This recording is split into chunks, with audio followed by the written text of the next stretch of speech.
Can someone who was formerly incarcerated own an apartment complex?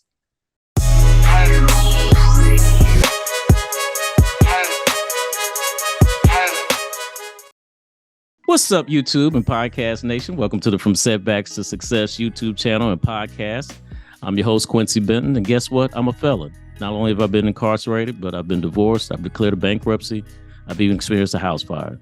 But we're not talking about all of those things today. We're going to get into some real good, deep stuff today with my special, very special guest, my man, straight from Georgia, Mr. Jason Stubblefield. Jason, what's good, my brother? How are you doing today? Hey, man, appreciate you having me. Glad to be here. And I also appreciate what you're doing here, man. You know, sharing your struggles, putting it out and making it your passion, man. So turning problems into passion is admirable, man. Appreciate what you're doing. Hey, bro, I do appreciate that, man. It has been a journey. You know, life can be a journey in a lot of different ways, but just so glad to be here to be able to do something else about it and continue to move the ball and push the needle forward.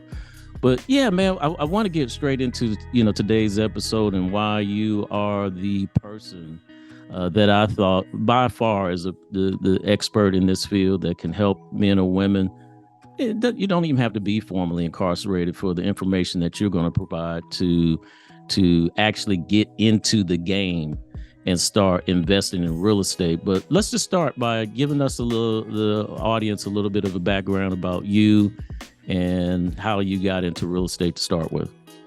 Yeah, absolutely, man. Appreciate that. First off, I live in Atlanta now. I'm not an Atlanta native, so I don't wanna be one of those false claimers right there. I'm from West Tennessee, and from that's really where I got my foundation at when it comes to real estate. So I had several ventures, you know what I mean? I was in the military for a minute. I got a degree in software development. I ended up being in DC doing government contracting for a while. I read that book, the Purple Book, Rich Dad, Poor Dad. I was like, all right, I need to go out here and find some real estate if I want to live like the rich. And so the book was great, but it was very high level, right? Didn't really sort of say details about how to structure your business, how to really make it work. And so I fumbled around for years, man, making some bad decisions. But eventually that led me into apartment complexes. And I bought my first apartment complex in 2015. Well, I was under contract in 2015, closed in 2016. And from there, man, it really just opened up another investment vehicle that I found beneficial, like rather lucrative. And then it's really where I sort of made my journey at since then to now.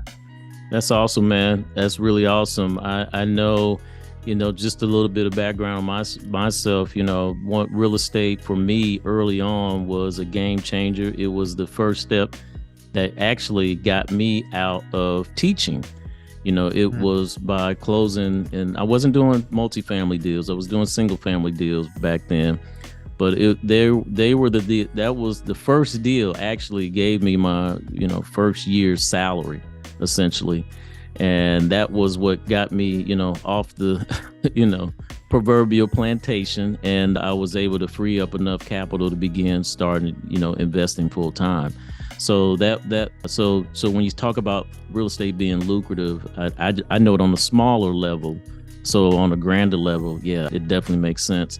But so appreciate you sharing that with me. But I want to go straight into a conversation that we first had, and I think this is an important starting place, is to begin to understand the distinction in multifamily between multifamily residential and multifamily commercial. And I think that was an important distinction that you shared with me right off. I want you to give that, if you can, share that information with our watchers and listeners as well to educate them up as well also. Absolutely, yeah. So multifamily is a term that gets thrown around a lot, and it's applied correctly. Say anytime you have more than one door, that is multiple doors, so multiple families. But there's a key distinction between 5 units and up, 5 doors and up, versus just 4 units and under. And so when you go in that 2 to 4 unit property, it's really considered like residential. Right. Whereas if you're at 5 units and up, it's considered commercial. Now, The big difference in that is how the properties are evaluated. So once you get to a property at 5 units above, the bank looks at that and they say, how much money does this property produce on a monthly, yearly basis? And they evaluate how much of the loan or how valuable the property is based off the income. When you get in 4 units and under, it's very much like residential. And so when it's like residential, you have the comparable approach to determine the value. And in the comparable approach, well, we're just looking at other similar properties and then seeing what they're sold for. The biggest reason, if I could say to any of the listeners, why you want to be at 5 units and above is mainly based in one principle I have, which is never go into a deal without knowing how you're going to get out. Right? So if you go in and you buy a 3 unit or 4 unit, what's your exit strategy? How do you ever get out of that deal? Where does your equity come from? And you're playing a single family game where you have to hope that market conditions go better. You have to hope that interest rates go lower, because there isn't anything that you can do in order to affect the evaluation of the property, versus going in 5 units and up. And now you're at something where what we do is a value add strategy, where the day we buy it, we know what we're going to do. We know how we're going to increase the income, and increasing the income will increase the value.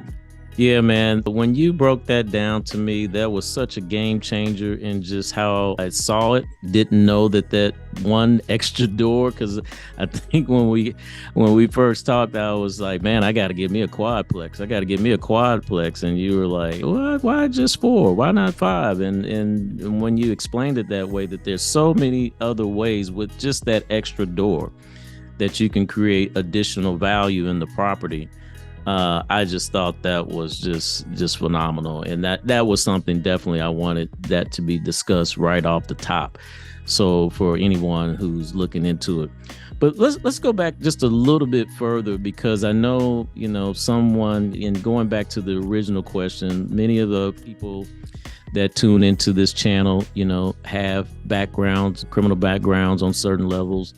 And, the number one question that I get asked when I even have just local conversations about it is, can you buy a property, multifamily property, with a felony conviction, whether it be state or federal? And so I wanted to ask you that question so that you could address that with the audience as well. Yeah, I mean, we might have a president to catch felony and still buy some apartments. But we begin with the Fulton County grand jury indicting former President Donald Trump and 18 of his allies in the Georgia 2020 election case. This is his. Hey, I don't want to make it all political or anything like that. But right. To answer the question, right? Right. You have, when you are being evaluated from a bank, they start with the property first when you're in commercial, and the borrower second. So what do I mean by that? If you go to get a single family home, they're going to ask you for your W-2, they want your pay stubs, your tax returns, and then based off of that, they'll say, all right, well, how much do you qualify for? And we're going to give you a pre-qualification letter, because we know how much money you make and how much money we will potentially lend to you, the borrower. Whereas in the commercial side, they look at their property first. So how good does this property perform? And then how attractive is it to the bank? And then they look at the borrower. They definitely will look at the borrower, but they do that second. So as they're looking at the borrower second, now they like the property. Do they trust the borrower? And so it's very much different. But okay, when you're going to get a loan, they are going to check your credit. They are going to investigate who you are. But what we do in commercial real estate is just leverage points where you're weak. Let's just attack it head on. If I was a felon, right? Well, how's your credit? Okay. If you're a felon and you have bad credit, can you buy an apartment building? Absolutely. Okay. What you would do is become part of a team, right? And you would have a role on that team. So say you have the knowledge, you brought a deal, you found a great deal, you analyzed a great deal, and you needed somebody to sign on the debt. Well, there's loans that I am on right now that I had no business being able to on that loan. You know what I mean? Because the loan amount was far greater than what I could qualify for. But you end up partnering with people, and if the deal works, you can find the partners to show up like wherever your lacking at as far as being to get eligible for debt. All right, bro. Man, that's you just summarize it on up. So to all of y'all who've been asking me this question, that gives it to you right there, that, you know, felony conviction will not prevent you from investing on this level of real estate. You just have to understand, like, the things that Jason just broke down in terms, like, you know, really the, you know, most important thing is finding the deal, the attractive deal that is going to make a lender want to be in this game with you, or with your team or investment group on these deals. So would that be the best way to summarize that up, Jason? It would, man. And let me add a couple things to that, right? Okay. Lenders get paid to loan money. Okay. So their job is to give you the money on the debt, right, or on the property. So they're looking to do that. And I don't want anybody to come out and really sort of self-disqualify themselves. Yes. Right? It's a difference if you had a felony 10 years ago and, you know, maybe you just got out yesterday. That's a difference too. And then commercial real estate is very much, who do you know and how do they feel, right? And so we show people how to go work with local lenders. And some local lenders, they look at the property, they look at who's buying it, and they could just qualify you on that. So you don't know what's going to disqualify you until you have that conversation. So I wouldn't necessarily start just saying, I have a felony conviction, I can't get into a property, I got to go find somebody. No, see where you're at right now, have a conversation, be open about it in the very front, and then be able to tell that lender and see. Maybe they say, no, we can't do it. Or maybe they say, we have to take this to loan committee. But if you put enough of your characteristics, what you've done since then, right, they may approve you through loan committee with you and your felony background. So, you know, that's another way. Okay. I appreciate that, brother. Definitely it covers a lot of the things that we needed to address on that point.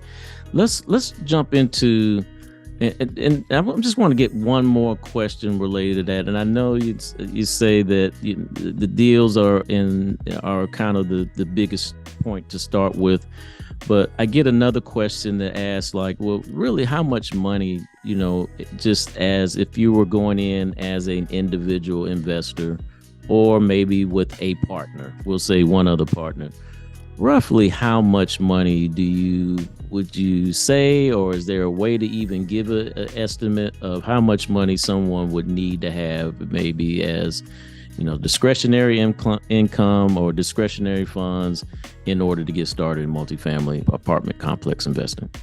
Yeah, great question, man. I wanna demystify the myth, right? So okay. a lot of folks say, hey, you don't need any money, you can do this, no money down, and you can, right? But is that possible? Yes. Is it probable? There's more to it than that. So let me explain a little bit. What I recommend is, folks, somewhere around 25,000. Okay, that's what I say. Gotcha. And why that number? The way we put deals together, you can do them with no money out of pocket. Okay. But there's some money that has to be exchanged beforehand, meaning that you may have to do an inspection. All right. You may have to pay some legal fees. You know, there's just costs associated with it. And so I like that number. It depends on your market, depends on the size of property that you're buying. But I like that 25,000 number, and it's completely subjective. But that just gives you a little bit more confidence to float around a deal, to say, okay, I can pay for the inspection fee. If there's a loan fee, I can pay for that up front and get the deal under contract. It gives you a little bit more power when you start negotiating with other people versus you have nothing and then you get a deal and you're like, well, who's going to do the inspection on the deal? Right, you know what I mean? Right. Who's going to pay for every item along the way? And you can do that. You can find a partner who will do that, but I just like having a little bit of financial backing, right? Just to make sure that you feel a little bit better about what you're doing. That absolutely makes sense, you know, and I'm glad that you just addressed that for people, so that at least gives them kind of a sense or a guide, or just in terms of just how much capital you might need to have on the side, ready to deploy to get really going in this game. And there are different ways for you. You can start in single family real estate, with smaller deals with maybe less capital requirement, and then just work your way up eventually. Come to talk to Jason and his team, and then he can kind of get you started with the next levels of investment in real estate and multifamily. So again, man, brother, I appreciate you sharing that, because that has been one that I get asked a lot. So moving a little bit forward, and again, we're just going to skim on this, just lightly, because I want to know, or I want you to share, also with everyone, what is the process, or what are the stages? What's the blueprint for finding good deals, negotiating good deals, and closing on good deals? Because that's just, you got to find them, you got to be able to negotiate the right terms, and then you got to close so that you can at least get into the game. And then exit strategy is resale and refinancing, to get your money out. But talk about those first three steps, parts of it: locating, negotiating, and closing. Yeah, I'll try to keep it brief, but the way it works is, first you gotta know how to connect with brokers. All right, commercial real estate deals don't trade like most single families. Not on Redfin, not on Zillow for the most part. It's you find LoopNet and Crexy, but the majority of deals are with brokers. So we connect with those, get them to send us deals. That's step number one. Then we're going to analyze those deals. All right, so after we analyze those deals, they send you a 10 unit, how much is it worth? And now you're writing your offer out, right? Offers are done as a, what you call a letter of intent. So it's not like a formalized offer. It's more like, hey, I like your property at this price. Do you like me at this price? Like, where will we go from here? Right. So we write those offers. And once you get one accepted, now you go into contract and then due diligence. Right. And so at that due diligence, now you're checking out the roofs. Now you're checking out the plumbing, and you're inspecting all the units that you're purchasing. And during due diligence, up until closing, that takes about 60 to 90 days on average. Right. And so over that time, you're lining your financing up, you're finalizing your loan, and you're also lining your capital up, the people who are going to invest in the deal with you. So you do that over that time frame, and then you close. Right. And after closing, now it's in the operations, man. But that's generally just a high level overview of the process and how it works. Oh yeah, man. That's dope, man. That's dope. That breaks it down all the way. And that is something, again, I know that a part of your training and coaching as well, that you dig deeper into the actual specifics of how those things work, and just kind of helping your clients navigate through that process as well. So that's awesome. And we're going to get back around to that in a bit. But before we do, I wanted to ask you, as far as your personal experiences or experience of any clients that you may have had that you would be open to disclosing, what kinds of things, what are your most, either your biggest deal, your most exciting deal, most fascinating? What deal or deals that you could share with us that you thought were just, kind of mind blowing from your experience of the deals that you've done over the years? Yeah, I know the very first time I ever raised money on a deal, right? That took me for a ride. For one, I started out doing it wrong, right? I didn't talk to any investors. I didn't have any investors. I just had a deal, and then I was like, now I'll go find some money. And I talked with a few investors, and a lot of no's, but I had one guy who was like, yeah, I'll come in. I'm like $250,000. I was like, okay, great. And I was only raising $500,000 for the deal. So I'm like, oh, this is going to be a piece of cake, right? So what ended up happening is, as we got closer to closing, that investor pulled out. Well, eventually he stepped back and said, no, I'm going to do more like 100,000. And then 100,000 went to zero. And I didn't have enough money to actually close the deal. So that put me in a bind where I was just sort of scrambling. Long story short, what I ended up doing was just scrambling. I had to go to my wife, and I had raised some money, right? I was like, how much just to close the deal? We didn't have money for the repairs. We didn't have money to execute the business plan, but just to not lose the deal, because I felt good in it. Like, how much is it to close? and literally just scraped up everything, right? I tapped into all of my savings, my 401k. I even went to my wife, like, hey, baby, you know what I mean? We got this deal, and she was actually willing to pull money out of her 401k. She had a TSP account, but she pulled money out too.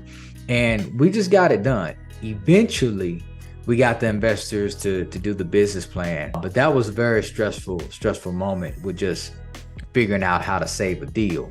We bought that deal at 1.2 million, and we ended up selling it for 3.6. Oh, so wow. That was one of that was one of the greatest comeback stories as far as like just turning that deal around. And there was a lot of stuff that went on, after we closed too, but just fighting for a good deal. I mean, one deal can really be life-changing. Yeah, man, I appreciate that. And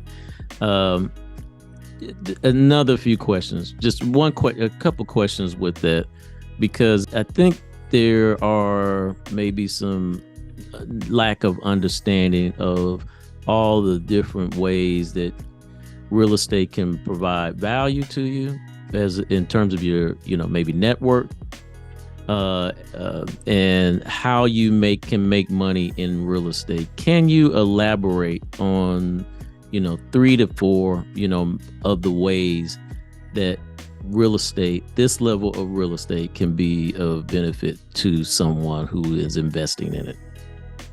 Yeah. I think what you're referring to is the multiple ways you can get paid in an apartment deal, right? Most people, they just think cash flow. But when you get into apartments and you start putting deals together, there's multiple ways. One of them is an acquisition fee.